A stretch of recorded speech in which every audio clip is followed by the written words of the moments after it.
국회에서 조금 전에 윤 대통령이 거부권을 행사한 김건희 특검법, 최상병 특검법, 지역화폐법 재표결을 했습니다. 부결됐습니다.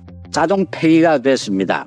김건희 특검법은 두 번째로 자동 폐기가 된 것이고 최상병 특검법은 세 번째 이제 대통령의 거부권에 이어서 국회에서 재표결해서 자동 폐기가 됐습니다. 관심을 끌었던 것은 국민의힘의 108명의 현역 의원 가운데 어느 정도 이탈할 것이냐, 의원총회를 오늘 오전에 열어서 당론으로 부결을 시킨다라는 당론을 정했습니다. 그런데 최대 4명이 이탈한 것으로 보입니다. 제가 이 최대라고 한 것은 무효기권이 있습니다. 그런데 이 무효기권은 이탈한 것이다. 국민의힘에서 최대 4명이 이탈을 했습니다. 오늘 국회의원, 재석의원 300명이 모두 참석을 했습니다. 본회의에. 그러면 이 새 법안이 대통령이 거부권을 행사한 것을 재의결하는 것이기 때문에 200명 이상의 찬성이 필요했습니다. 김건희 특검법은 찬성 194, 야당 의원이 192명입니다. 2명이 더 늘어나서 찬성 194, 반대 104명, 기권 1명, 무효 1명입니다. 최상병 특검법은 역시 찬성 194, 반대 104, 이건 무효가 2명입니다. 김건희 특검법은 기권 1명, 무효 1명이었는데 최상병 특검법은 무효가 2명이었습니다. 지역화폐법은 찬성 187, 반대 111, 무효 2명이었습니다. 모두 부결이 됐고 오늘 오전에 의원총회에서 한동훈 대표가 반드시 이번 이 김건희 특검법은 막아야 한다. 김건희 특검법, 최상병 특검법 반드시 막아야 한다. 이건 위헌 법률로 우리 사법 시스템을 허무는 것이다 라고 강조를 했고 추경호 원내대표도 4명의 이탈표가 나오긴 했지만 단일 대우가 깨졌다고 생각하지는 않는다. 확고하게 앞으로도 단일 대우를 유지해 나가겠다라고 했습니다. 이제 국정감사가 다음 주 7일부터 열립니다. 이달 25일까지 국정감사가 실시가 됩니다. 국정감사가 있고 난 다음에 민주당에서는 김건희 특검법, 최상병 특검법 다시 제출을 하겠다. 국회에서 통과를 시키겠다라고 하고 있습니다. 더 강력한 김건희 특검법을 만들겠다라고 이렇게 공갈 협박을 하고 있습니다.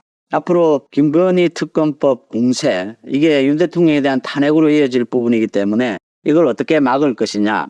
지금 이재명으로서는 다음 달 중형이 선고가 예정이 되어 있습니다. 선거법 위반 위증교사. 그래서 지금 김건희 특검법 이것 이외에는 방탄할 수 있는 방안도 뾰족하지 않다. 국민들의 여론도 외면하고 있다라는 점이 이재명이 김건희 특검법에 매달리는 이유입니다. 이제 중요한 것은 이 사이에 국정감사가 있다라고 하는 것입니다. 다음 주 7일부터 25일까지 이 국정감사가 있게 되는데 이 국정감사는 이번에는 이재명, 김건희 국정감사가 될 것이다. 또 녹취록 전쟁이 벌어질 것이다 라고 하는 점입니다. 언제나 이 정치권에서 녹취록 때문에 전국이 크게 출렁입니다. 전국의 방향이 바뀌기도 합니다. 녹취록이 언제나 말썽입니다. 요즘은 이 녹취를 하기도 쉽고 그래서 이번 이 국정감사에서는 여당에서는 이재명 녹취록, 야당에서는 김건희 관련 녹취록 이걸로 맞붙는 그래서 보름이 넘게 전 국민이 아마 이 녹취록 전쟁을 지켜보게 될 것이다. 이재명으로서는 어떻게 해서든지 국민들의 여론을 좀 자기에게 유리하게 가져가기 위해서는 김건희 특검법, 김건희 여사에 대한 여론이 좋지 않게 만들어야 한다. 그래서 김건희 여사 관련된 이 녹취록, 김대남, 명태균 이런 녹취록들입니다.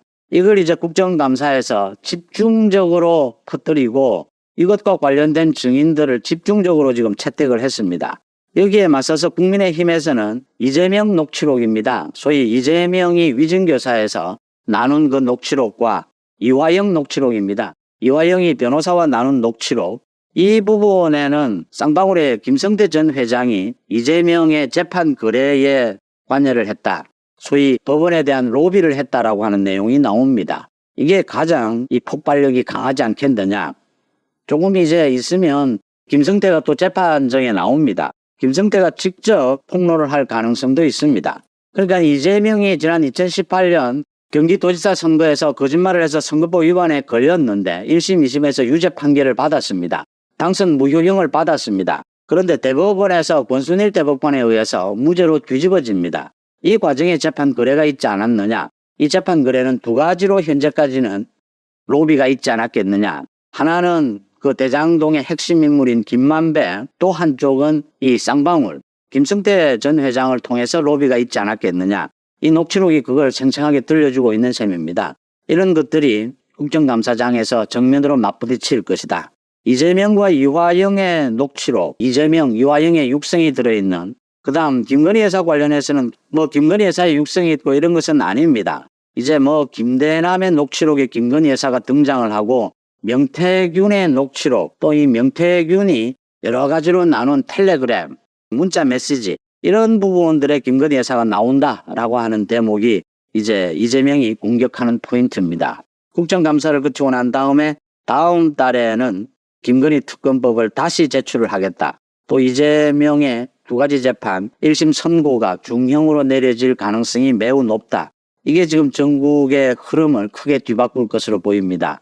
오는 16일 재보궐선거로 지금 이재명이 또 조국이 판을 좀 자신들의 그 사법 리스크를 좀 덮기 위해서 국민들의 여론을 다른 곳으로 돌리기 위해서 지금 뭐 호남에서도 경쟁을 벌이는 모양을 보이고 있고, 또 부산의 그 금정구청장 대에서는 어제는 단일화에 합의를 했다라고 했다가 오늘 또 깨졌다, 결렬됐다, 단일화가 뭐 이렇게 밝혔습니다. 전부 쇼라고 봅니다. 이 여기에 관심을 집중시키기 위해서 결국 단일화 할 겁니다. 단일화 해도 국민의힘이 이길 것이다. 부산 시민들이, 부산의 유권자들이 그런 부분 뭐 한두 번 지켜본 것도 아니고 이재명과 조국의 이 거짓말 언제나 지켜봤기 때문에 지금 단일화를 통해서 거짓 쇼를 펼치고 있다. 단일화가 되었다 안 되었다 이러면서 아마 다음 주 초쯤에는 단일화를 할 것으로 지금 쇼를 하고 있다라고 하는 것입니다. 그 뭐 2대2 정도로 지금 구도가 예상이 되는데 네 곳의 기초자치단체장입니다. 재보궐선거 결과가 뭐 정치권에 미칠 영향은 미미하지 않겠느냐 이렇게 보입니다. 자, 이 위안부 피해자이고 김복동 할머니 조의금을 불법으로 모금하거나 유해한 혐의 등으로 유죄를 선고받은 윤미향이 또다시 사립대 견해에서 김복동 평화센터를 짓겠다고 하면서 건립 후원 명목으로 모금을 하고 있는 것으로 드러났습니다. 정말 충격적입니다. 하는 짓이 도둑이라고 하더니 계속해서 그 짓을 또 반복하고 있다.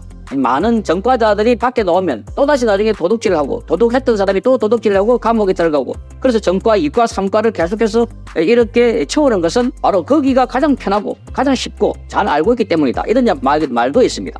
윤미향이 그 꼴이 아닌가 이렇게 생각되어집니다. 우리 사회 그렇게 파장을 크게 불러일으키고 위안부의 피해자인 이 할머니들에게, 그 할머니들에게 모금한 거, 이 돈을 딱 뒤로 빼내가지고 자기 호주머니에 채웠다 하는 비판을 받아왔는데 또다시 나와가지고 김복동 할머니를 내세워가지고 김복동 평화센터를 짓겠다 이렇게 해서 후원금을 모아달라 이렇게 호소하고 있습니다. 이 윤미향은 지난번에 보조금 횡령 등의 혐의로 기부금법 위반 등의 혐의가 인정이 돼서 징역 1년 6개월에 집행유예 3년으로 됐습니다. 고등법에서 나온 겁니다. 법원은 윤미향의 기부금 횡령액이 8천만 원이 된다 이렇게 말했습니다. 이 할머니들에게 도와주라고, 그 위안부 할머니들 얼마나 어려운 시절, 나라가 없고 나라가 힘이 없을 때 여성들이 가장 먼저 피해를 보는데 그 온몸으로 고통을 겪었던 그 사람들을 도와준다고 하면서 그 사람들의 돈을 빼내가지고 자기 개인 호주머니를 채웠다는 비판이었습니다. 그러다가 김복동 할머니가 돌아가시고 나니까 그 조의금 1억 3천만 원을 자기 개인 계좌로 불법 모금한 혐의도 유죄로 인정됐습니다. 이게 정말 그 당시만 해도 충격적인데 그걸 또 이용해가지고 배지를 달고, 그런데 지금 이것도 대법원에서 확정 판결이 나지 않고 있습니다. 그래서 윤미향은 지금 이 혐의와 관련해서 임기를 다 채우고 나왔습니다. 정말 충격적입니다. 그러니까 대한민국은 이 사법 정의가 죽어 있기 때문에 나라 곳곳에서 범죄자들에게 면죄부를 주고 있다 하는 겁니다. 자, 이들이 또 나와서 김복동 할머니를 팔아가지고 또 모험을 한다는 것 자체가 정말 충격적입니다. 도대체 이들의 면상을 보니까 도대체 사람인지, 어떻게 저 같은 일을 하면서 부끄러워하거나 미안해하거나 위안부 할머니 윗자만 꺼내도 정말 창피할 것 같은데, 그런데 또다시 후원금을 도와달라 이렇게 말하고 있습니다. 지난 2020년 21대 총선 때 비례대표로 당선됐다가 그리고 나중에 부동산 명의신탁 그런 것이 제기돼가지고 더불어민주당에서 출당됐습니다. 대법원에서 지금 20에서 5년직 성실형을 선고받았지만 대법원 상고심 판결이 늦어지면서 임기 4년을 다 채우는데 왜 대법원은 이런 판단을 못하고 있나? 대법원에서 사람을 이런 판단을 하라고 월급을 받고 있는데 대법원에서는 왜 좌파들, 특히 여기 이런 자들, 지금 윤미향이나 조국이나 황운하나 이런 자들의 판단은 왜 계속 넣고 있나? 이재명 판단도 마찬가지입니다. 그러니 지금 사법정의가 추락해가지고 바닥에 꼬꾸라졌다 하는 비판을 받고 왔던 것이었습니다. 조희대 대법원장이 바뀌고 나면은 좀 나아질 거라고 생각했는데, 뭐 일부분에서는 재판이 빨리 되는 것도 있는데, 그러나 핵심 인물들에 대한 재판은 여전히 지연되고 있습니다. 조국도 빨리 재판을 해야 되는데 벌써 10월 달입니다. 1심, 2심에서 징역 2년을 선고받았는데 계속해서 조국의 배지를 붙여놓고 있는 것도 지금 대법원이다. 정말 심각합니다. 윤미향은 지난 8월부터 이렇게 말했습니다. 제1조선학교 학생들을 지원해달라 이렇게 말하면서 김복동 할머니 유언을 실천한다는 김복동 희망이라는 공동대표로 활동하고 있습니다. 이 단체는 다음 달 4일 경기도 오산에 있는 한신대학교, 이 한신대학교에 김복동 평화센터를 개관할 예정입니다. 이 한신대학교 자체가 이게 뭐 좌파들이 엄청 많이 있다는 비판을 받고 있습니다. 많은 인물들이 여기서 배출되고 있는데, 그런데 훌륭한 인물들이 아니라 정말 우리 사회에서 지탄을 받는 사람들이 많다는 것을 비판받아 왔습니다. 윤미향이 한신대 강성영 총장 등과 논의한 뒤에 대학 측이 공간을 마련해 줬다고 하는데, 윤미향은 센터 건립을 위해서 김복동 평화센터 추진위원회 위원장을 맡고 있습니다. 이런 거 꼭 필요하다면, 그러면 윤미향이 아니도 된다. 윤미향은 여기 나서지 말아야 된다. 윤미향은 위안부 할머니들이 운동에 대해서 먹칠하는 사람이다. 그런데 거기 사람이 없어가지고 또 여기 윤미향이 나서고 있나? 그러니까 사람이 없는 게 아니라 윤미향이 또 이걸 빌미로 또 무슨 돈을 만치려고 하는 것 아닌가 하는 비판들입니다. 개인이나 단체가 각각 10,000원이나 10만 원 이상의 회비를 내면 추진위원이 될 수 있다. 그러니까 이 좌파단체들 보면 항상 돈이 껴 있습니다. 뭘 하더라도 돈, 모금, 후원 이런 걸 가지고 또 뭔가 장사를 하려고 한 것 아닐까 하는 겁니다. 그래서 이 윤미향은 신야 성향의 커뮤니티에 센터 건립을 위해서 돈이 필요하다는 취지의 글을 수차례 올렸다고 합니다. 지난달 30날에도 윤미향은 이렇게 적었습니다. 김복동의 희망은 재정 상황이 열악해서 사무실 공간도 6평 남짓이다. 활동가도 겨우 1명 두고 있다. 이런 열악한 상황에서 큰 일을 도모하기 시작했다. 그것은 바로 김복동 평화센터를 세계 각지에 만들어야 되는 일이다. 이렇게 말했습니다. 그러면서 김복동 평화센터를 세우는 일을 시민 후원으로 시작해야 된다. 일본군 위안부 해결 운동의 역사의 또 하나의 터닝 포인트를 만드는 일이다. 이렇게 주장하고 있습니다. 그러면서 이 후원하시는 분들은 모두 추진위원으로 역사에 남기고 기부자의 벽에 새기려 한다. 후원 계좌와 전화번호를 공개했습니다. 그러니까 돈을 또 걷기 위해서 이름을 알려줄게, 이름을 남겨줄게, 벽에다가 새겨줄게, 이렇게 해가지고 또 돈 걷어가지고 또 무슨 짓을 하려고 하는가. 이게 김복동 하나님 할머니의 행사가 필요하다면 그거는 윤미향이 아니라 다른 사람이 할 수 있을 거고, 윤미향이 하기 전에도 이게 가만히 있었으니까 지금도 가만히 있어도 된다는 겁니다. 그러니까 윤미향이 감옥에 가야 할 이 자가 지금 밖에 나와 있으니까 항상 이렇습니다. 심판을 받아야 자가 심판을 하지 않으면 또다시 계속해서 또 다른 죄를 저지르고 또 다른 범죄를 저지르고 또 다른 말썽을 불어일으킨다. 이재명 같은 자가 감옥에 안 가니까 계속해서 돌아다니면서 거짓, 왜곡, 조작 이게 선동을 하고 있습니다. 급기야 윤석열 정부를 탄핵하겠다고 하고 있습니다. 우리 사회에 이런 자들이 너무나 많다. 그러니까 검찰 또는 법은 빨리 정신 차리고 범법자에 대해서는 엄중한 법의 심판을 내려야 된다 하는 이유가 바로 여기에 있는 것입니다. 이 윤미향은 지난 2일날 올린 글에서는 9월 30일부터 10월 1일날 이틀 동안 48명이 162만 원을 보냈다 이렇게 밝혔습니다. 그래서 함께 하지 못하는 분 중에 함께 추진위원이 돼 주실 분이 계실까요 하면서 거듭 후원을 요청했습니다. 그러니까 이런 자들은 끝까지 후원, 말하자면 앵벌이를 하고 있다는 겁니다. 그러니 가장 불쌍했던 분들, 그분들이 이용해가지고 또 돈을 모아가지고 무슨 이 행사를 하려고 이런 걸 모아가지고 해외에 가서 세미나를 한다, 온갖 모임 단체를 만들고 그래서 많은 비판을 받아왔던 것이었습니다.